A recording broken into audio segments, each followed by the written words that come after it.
In this video, we're going to be talking about how to find your Facebook account using only your profile URL. So let's just get straight into the video, shall we? So first things first, what you want to do is simply go ahead and find your profile by using profile URL by heading to this link. So I'm just going to go ahead and type it out. Go ahead and follow along with me. So facebook.com/login/identify right over here.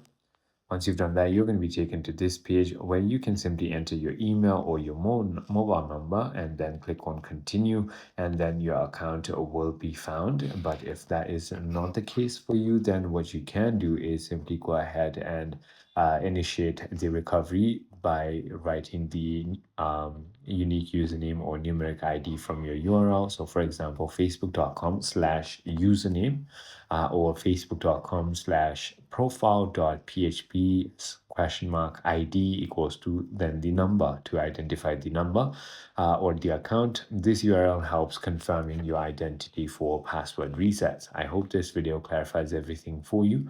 If you have further more queries, feel free to comment down below and I'll see you on